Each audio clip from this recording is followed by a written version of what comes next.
Mister लियो, doctor ने आपको आराम करने के लिए बोला। आप लगे रहो, मैं बाद में आता हूँ।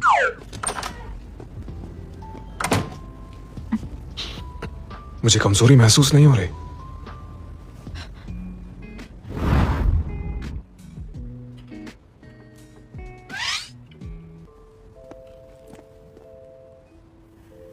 मिस्टर यान, अब तुम्हें पता चल ही गया है, तो चलो बात कर लेते हैं। लेकिन उससे पहले मुझे तुम्हें कुछ बताना था। क्या बताना था? मेरे सनग्लासेस लाल रंग को फिल्टर कर देते हैं, लेकिन मेकअप को फिल्टर नहीं कर पाते।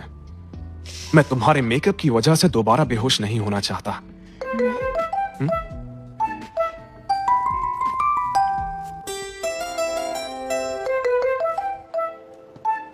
मिस्टर लियो, क्या मिस टियान को खुद पटा रहे हैं? वाकई कमाल की बात है। इतनी सफाई से तो झूठ मैं भी नहीं बोल पाता।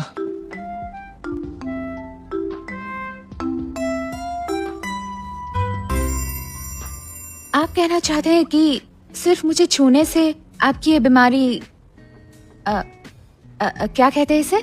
आयर्स सिंड्रोम करोड़ों में से किसी को ही होता है।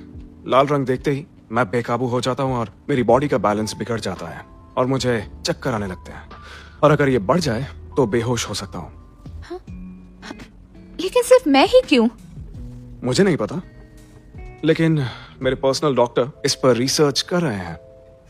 यकीन ही नहीं होता। लेकिन आप बात को घुमा क्यों रहे हैं? साफ साफ क्यों नहीं बताते? साफ साफ बता दूं ताकि तुम मेरी कमजोरी का फायदा उठा सको। आपको तो हमेशा बुराई ही दिखती है। बुराई नहीं दिखती, तुम मुझे बुरा समझ रही हो, लेकिन दिल मानता ही नहीं और काबू में नहीं रहता। मैं इसे काबू में रखकर ये मामला जल्दी सुलझाना चाहता हूँ। आपकी इसी अकड़ से आपको सब बुरा समझते हैं। मिस्टर यान, एक काम करते हैं, बीच का रास्ता निकालते हैं। तुम होगी मेरी लाइफ असिस्टेंट और इसके साथ साथ फैशन डिजाइनर भी। क्या कहती हो?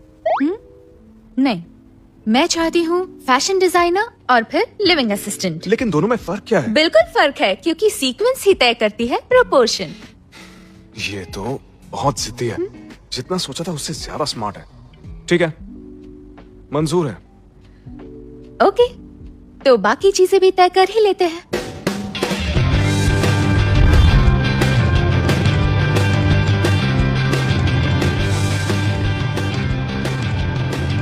आज से मेरे सपने यहाँ से उड़ान भरेंगे।